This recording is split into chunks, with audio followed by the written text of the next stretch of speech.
The water was a physical presence, an enemy. It wasn't just wet, it was a thick, muscular cold that stole the heat from Dr. Aerys Thorne's bones and clung to her scrubs like a shroud.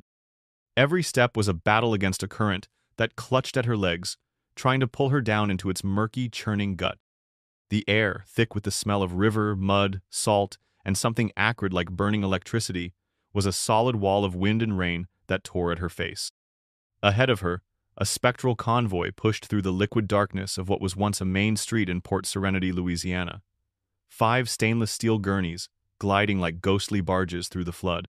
On them, her patience, her responsibility, her act of rebellion. A flash of lightning bleached the world white for a second, illuminating the terrifying tableau. Eliza, the 8-year-old asthmatic, was a small, pale shape huddled under a tarp. Mr. Tarp Henderson, his face the color of ash, was shivering violently, his kidneys shutting down. Maria, pregnant and terrified, had her hands clenched over her belly. David, the college kid, was mercifully unconscious, his leg a grotesque shape under a splint. And Sarah, the diabetic, was strapped to her gurney, her eyes open but seeing nothing. Another flash of lightning struck, this time closer, and it lit up the monolithic tomb she had just escaped. Port Serenity General Hospital. A dark, hulking shape against a bruised purple sky, its windows like dead eyes. He was in there, Dr. Vance, safe on a dry floor, tallying his assets. The memory, hot and sharp, cut through the cold. 12 hours earlier. The ER at Port Serenity General was Aerys's natural habitat, a controlled explosion of human misery. At 3 a.m., at the tail end of a 36-hour shift fueled by stale coffee and sheer force of will, she moved through the chaos with the grim efficiency of a battle-hardened soldier. "Did you get your medical degree from a cereal box, Henderson?" she snapped at a junior resident, fumbling with an IV line, her voice devoid of warmth. Before he could stammer a reply, she had shouldered him aside, her fingers finding the vein with an almost insulting ease. Saline lock, then a slow push. You flood his system like that and you'll put him into cardiac arrest. Pay attention. She didn't wait for a thank you. She was already moving to the next cubicle, her mind a high-speed calculator of symptoms, dosages, and risks.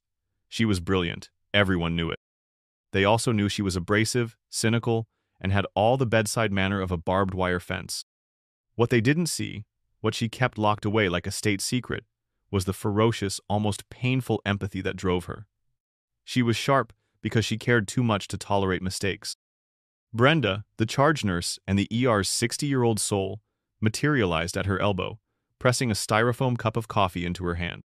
Brenda's eyes, weathered by 40 years of life and death, saw right through Aerys's armor. "You need to sleep, Aerys. Go home."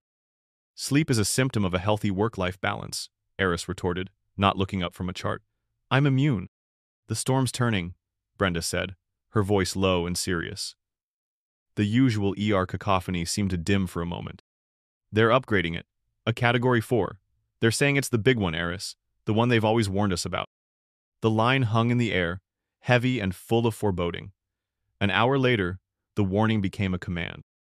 All essential personnel were summoned to the main conference room for a briefing from the man who ran the hospital like a Fortune 500 company, Dr. Marcus Vance. Vance stood at the podium, a portrait of unruffled authority in a bespoke suit that probably cost more than Aerys's car. While the wind began to scream outside and the first sheets of rain lashed the windows, he spoke not of patience, but of profit and loss. "Our primary objective," he began, his voice as smooth and sterile as a new scalpel, "is to mitigate institutional risk and ensure operational continuity post-event." He clicked to a PowerPoint slide filled with corporate buzzwords: asset protection, liability exposure, stakeholder assurance.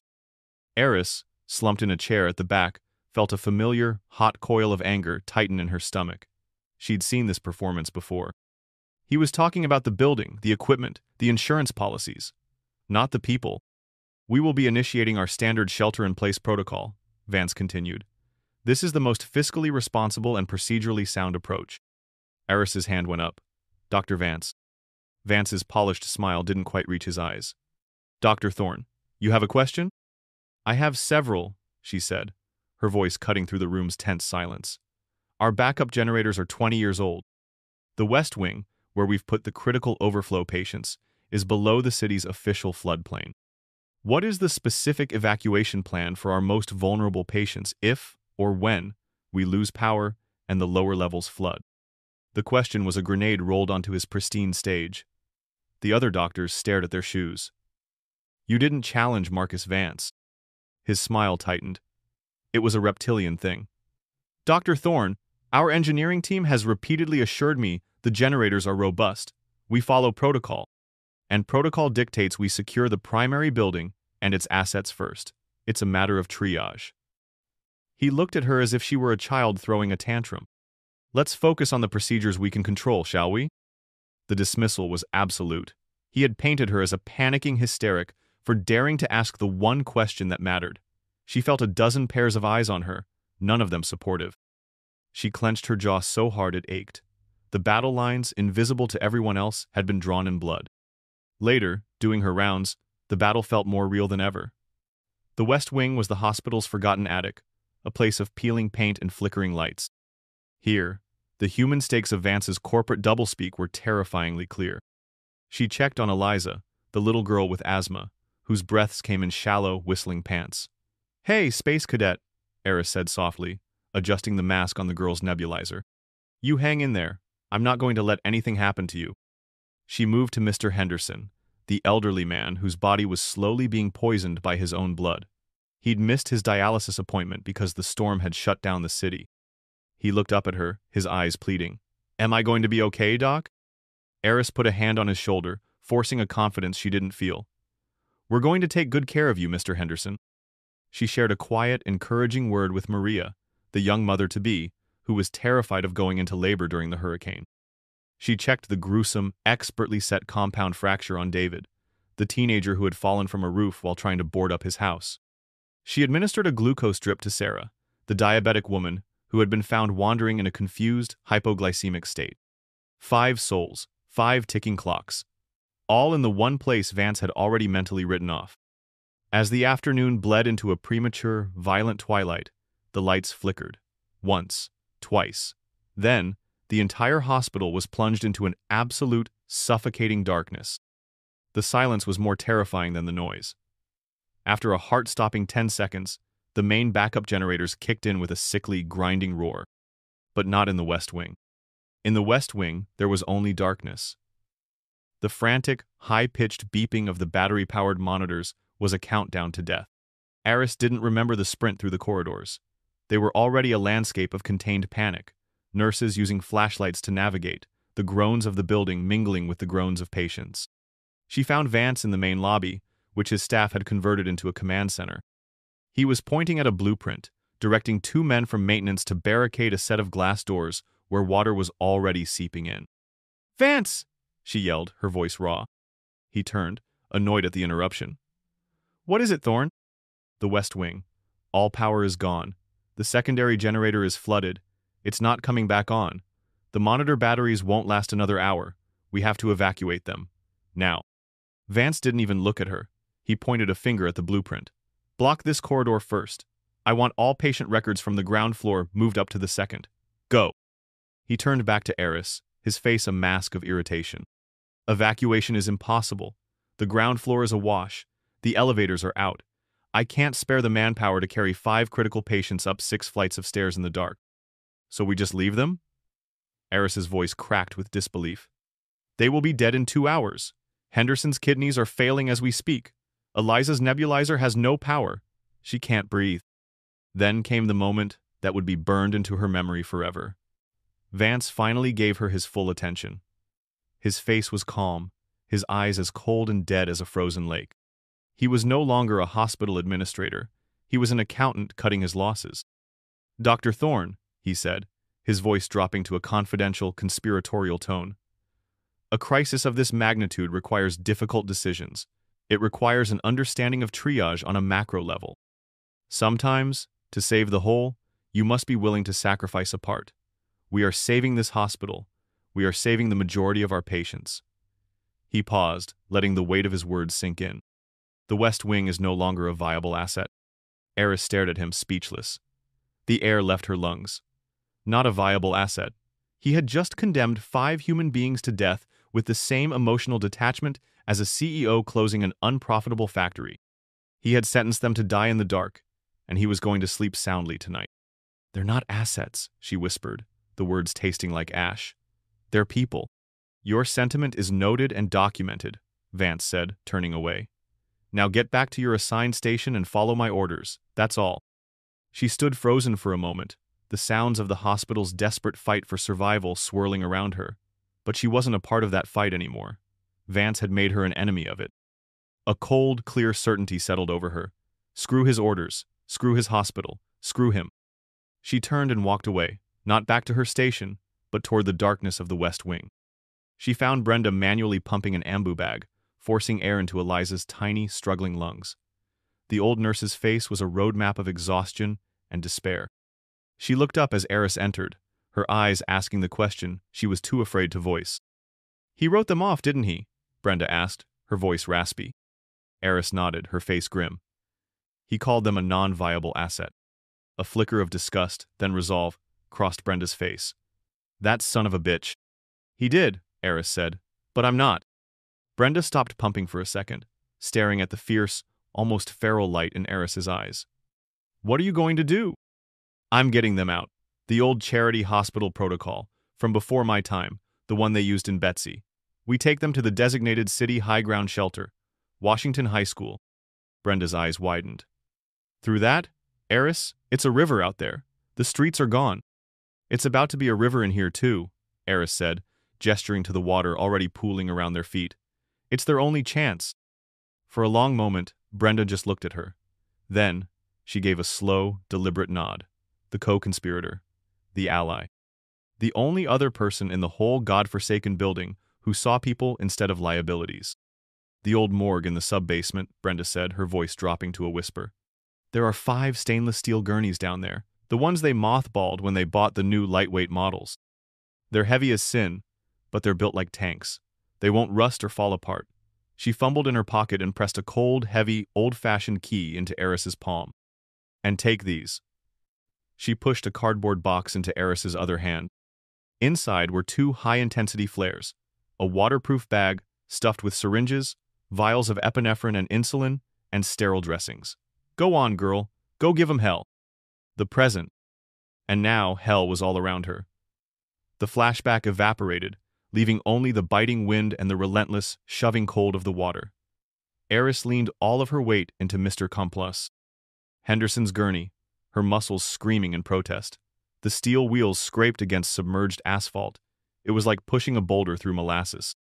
They had made it out of the hospital through a service exit, a desperate, clumsy escape into the roaring abyss of the hurricane. Now, maybe 4 blocks from the hospital, they were in the thick of it. The street had become a malevolent river, carrying with it a slurry of debris, trash cans, lawn furniture, splintered wood. A light cut through the rain. Up ahead, on a slightly elevated patch of road that formed a small island in the flood, sat a police cruiser, its blue and red lights painting the chaos in strobing, frantic colors. A figure in a rain slicker got out, Officer Miller. He shone a powerful flashlight on their pathetic convoy, and Aerys could see the shock and anger on his face. He waded a few feet into the water, his hand held up. "What in God's name are you doing?" he bellowed over the storm. "Are you insane? Get back inside. That's a direct order from a police officer." Aerys wanted to laugh or scream.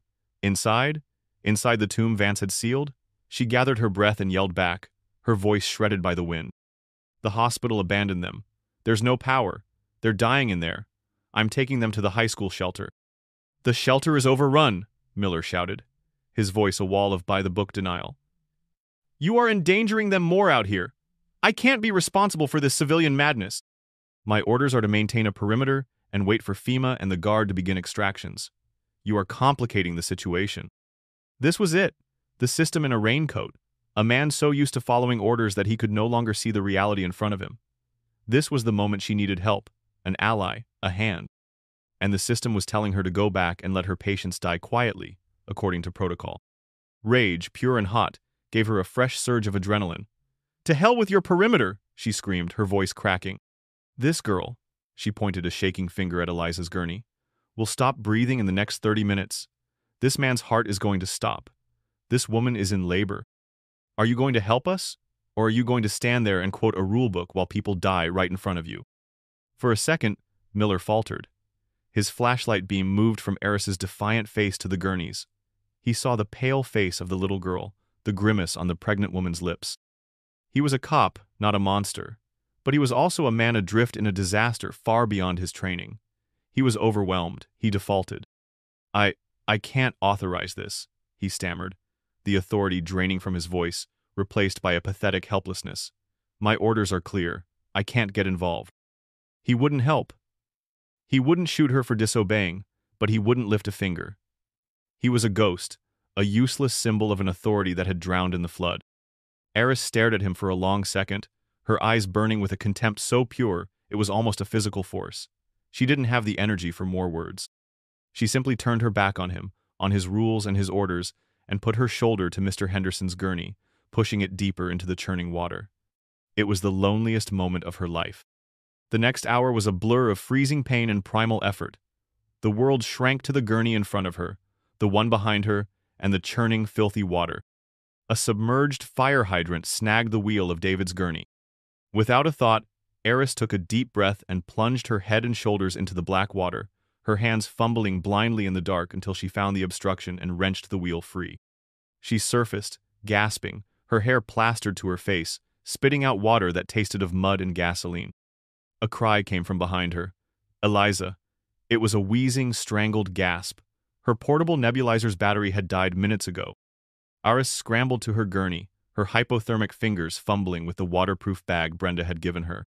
She found a syringe of epinephrine, tore the cap off with her teeth, and with a practiced calm that defied the chaos around her, administered the shot directly into the child's thigh. For a terrifying 10 seconds, nothing happened. Then, the little girl's chest hitched, and she took a shuddering, deeper breath. Aerys didn't allow herself the relief. She was already moving back to the front. A telephone pole, ripped from the ground, came gliding toward them like a battering ram. Adrenaline she didn't know she had left surged through her. With a guttural roar, she shoved Maria's gurney sideways, the steel frame groaning as the pole glanced off it, missing the pregnant woman by inches. Maria screamed, a high, thin sound of pure terror. "It's okay," Aerys yelled, her voice a raw croak. "We're almost there! I've got you!" Maria was crying now, her hands clutching her belly. "The baby! I think the baby's coming!" "Hold on," Aerys pleaded, to Maria, to herself, to whatever god might be listening. Just hold on a little longer. Her own body was a symphony of agony. Her muscles burned, her lungs felt scraped raw, her hands were numb claws. She was operating on something beyond fuel, beyond reserves. She was running on pure, incandescent will. Finally, through the sheeting rain, she saw it. A sprawling brick building on a slight rise, its windows blazing with light. Washington High School. The shelter. Hope.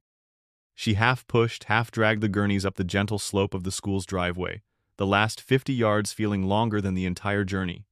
The doors were open, a hive of activity within. National Guard soldiers in wet fatigues, Red Cross volunteers, and a man in a blue FEMA jacket, a doctor, barking orders. He saw her emerge from the darkness, a half-drowned apparition escorting a convoy of the dead and dying. He immediately strode forward, his hand held up like a traffic cop. "Whoa, whoa, whoa, hold it right there," he shouted, his face a mask of official stress. "We're at capacity. We have no more beds, no more doctors. We can't take anyone else, I'm sorry." The same wall, the same rules, the same system. Aerys had nothing left to fight with. The rage was gone, burned out, leaving only a hollow, cavernous exhaustion. She didn't have the strength to yell. She just stood there, swaying, the rain and her own sweat plastering her scrubs to her skin. She looked the FEMA doctor in the eye, and her voice, when it came, was a barely audible whisper. "Compound fracture, high septic risk," she said, pointing a trembling finger at David. "Acute renal failure, critical," she gestured to Mr. Henderson. "Active, complicated labor, potential fetal distress." Maria. "Severe hypoglycemia, unresponsive." Sarah. She turned her head towards Eliza's gurney. "Status asthmaticus, post-epinephrine, needs immediate respiratory support." She took a shaky breath, her gaze never leaving his. "You are a doctor. You are not at capacity for them." She had recited their conditions like a prayer, an oath. The FEMA doctor stared at her, at the raw, bloody scratches on her arms, the sheer, animal determination in her sunken eyes. He looked past her at the 5 shivering, terrified people on the gurneys. The official annoyance on his face melted away, replaced by a stunned, profound respect for the creature of mud and will standing before him. He swallowed hard, his own exhaustion forgotten. He turned to the 2 guard soldiers behind him. "Get them in," he commanded, his voice suddenly urgent. "Get them triaged to the front of the line. Now, move!" Aerys watched as hands far stronger than her own took charge of the gurneys, wheeling her patients into the warmth and light. She watched until the last one, Eliza, disappeared inside. Only then did she allow her body to obey the command it had been screaming at her for hours. Her knees buckled, and she collapsed against the brick wall of the school, sliding down into a heap on the wet ground, the world finally dissolving into a merciful black. She awoke to a profound stillness. The howling wind was gone, replaced by the low hum of industrial generators and the quiet, purposeful murmur of 100 conversations. She was on a cot in a corner of the high school gymnasium, a coarse wool blanket draped over her. The morning sun, pale and watery, streamed through the high, arched windows. The storm had passed. Brenda was sitting on a folding chair beside her. She must have found her way to the shelter after her. The old nurse's face was etched with worry, but her eyes were shining. "You did it, Aerys," she said softly. "You crazy, stubborn, beautiful child. You did it." "The patients?" Aerys rasped, her throat feeling like sandpaper. "They're stable," Brenda assured her. "All of them. The FEMA doc. He's been calling you the ditch witch doctor. Says he's never seen anything like it. The families are here. They've been telling everyone. The story, it's getting around." Brenda hesitated. "That cop you met, Officer Miller? He's here. He filed a report. Ashamed of himself, from the looks of it. Mentioned a rogue doctor performing a heroic but unsanctioned evacuation." A shadow fell over them. Aerys looked up. Dr. Marcus Vance stood there, flanked by 2 of the hospital's burliest security guards. In the middle of the gym's chaos and human wreckage, he was immaculate, his suit somehow still perfectly pressed, his shoes gleaming. He looked down at Aerys on her cot with an expression of pure, unadulterated fury. The quiet murmur of the gym died down as people turned to watch. "Dr. Thorne." Vance's voice was low and shaking with rage. He was making a point of being public. "You are a disgrace to this hospital and to your profession. You violated dozens of federal and state protocols. You stole hospital property. You abandoned your post. You recklessly endangered 5 patients in a stunning act of gross insubordination." He took a step closer, his voice rising so everyone could hear. "You are fired, effective immediately. And I want you to know that I will be spending the considerable resources of this hospital to ensure your medical license is permanently revoked. You will never practice medicine again." He was triumphant. He was judge, jury, and executioner. He was the system, powerful and untouchable, about to crush the lone individual who had dared to defy it. This was his victory. He gestured to his guards. "Escort her off the premises." It was at that precise moment that a new sound began to build from outside. A deep, rhythmic thump-thump-thump that vibrated through the floor. The sound of helicopter blades. It was joined by the roar of powerful boat engines. The crowd in the gym parted. A man in a dark blue U.S. Coast Guard uniform strode through the doors. He was a commander, his uniform crisp, his face weathered by sun and sea, his presence radiating an authority that made Vance's seem petty and theatrical. His eyes scanned the room, ignoring the chaos, ignoring the important-looking man in the suit. His gaze found the filthy, exhausted doctor on the cot. He walked directly toward her, his boots making a purposeful sound on the gymnasium floor. He walked right past the stunned Dr. Vance, as if he were a piece of furniture. He stopped before Aerys. "Are you Dr. Aerys Thorne?" the commander asked, his voice calm and clear. Aerys, struggling to sit up, could only manage a weak nod. The commander didn't say another word. He didn't offer a hand or a compliment or a condemnation. He simply brought his right hand up to the brim of his hat in a slow, deliberate, perfect salute. A gasp went through the gym. Outside, visible through the wide-open doors, a line of orange and white Coast Guard cutters had made their way up the flooded street, their engines holding them steady in the current. On the deck of the lead boat, an officer saw his commander's gesture. He too snapped to attention and saluted. The signal was passed. Down the line, on every boat, the crews turned to face the school and raised their hands in salute. The helicopter that had been hovering overhead, a Jayhawk, dipped its nose in a gesture of profound respect. The entire street, a waterway now patrolled by the nation's most elite rescuers, was saluting the disgraced, fired, rogue doctor on the cot. They were not saluting a physician. They were saluting one of their own, a rescuer, the one who went into the storm when the others waited for orders.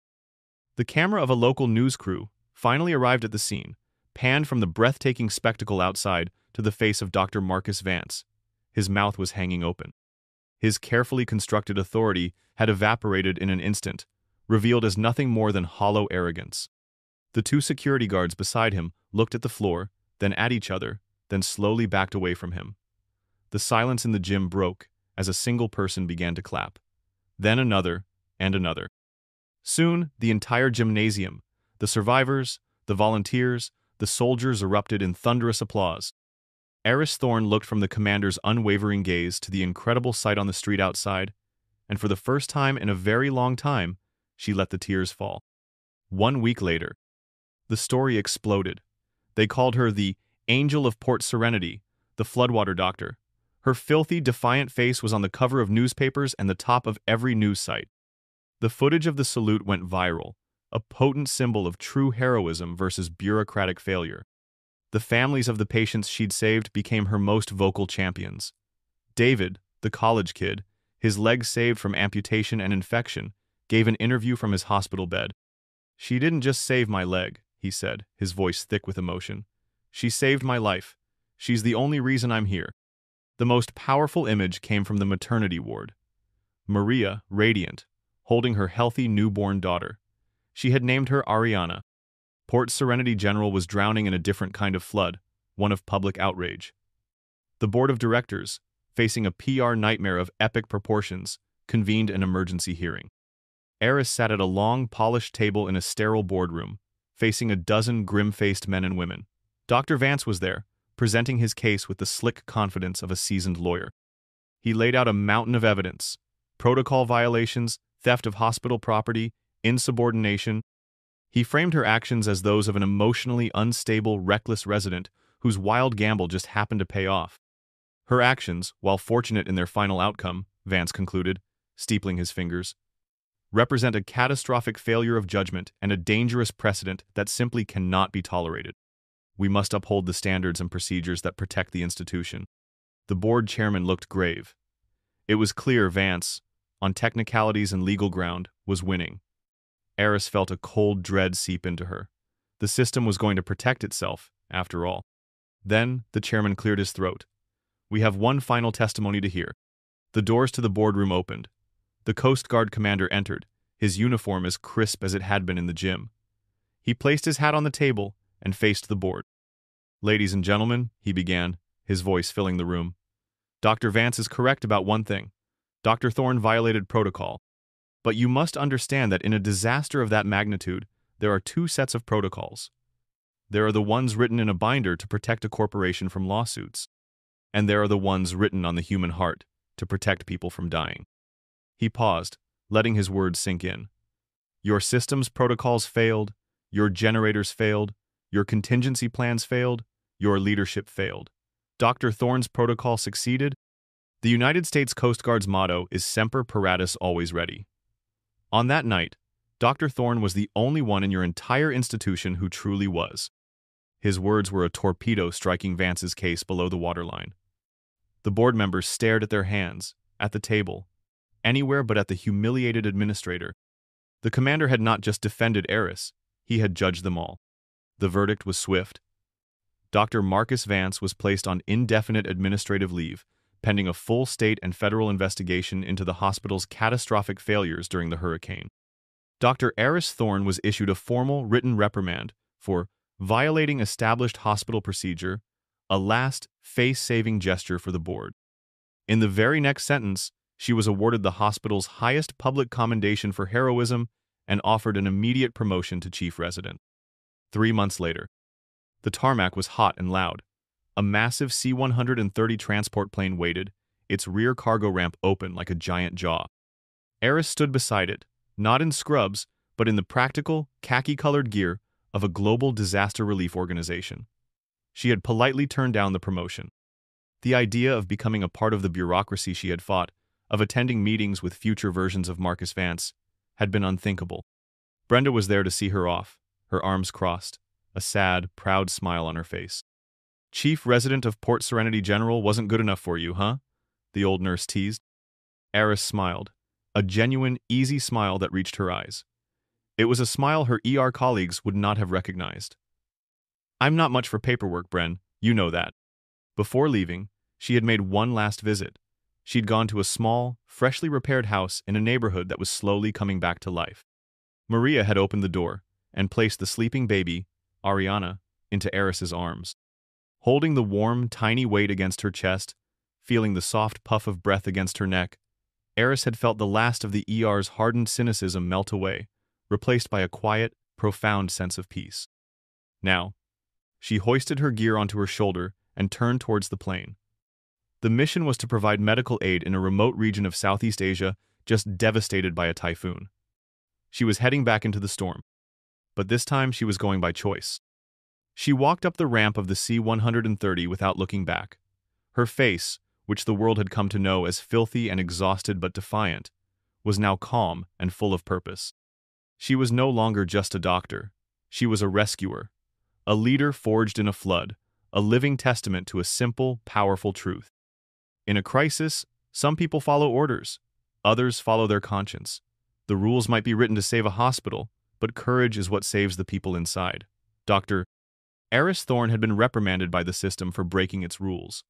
But on a street full of heroes, she had been saluted for upholding the only one that ever truly mattered.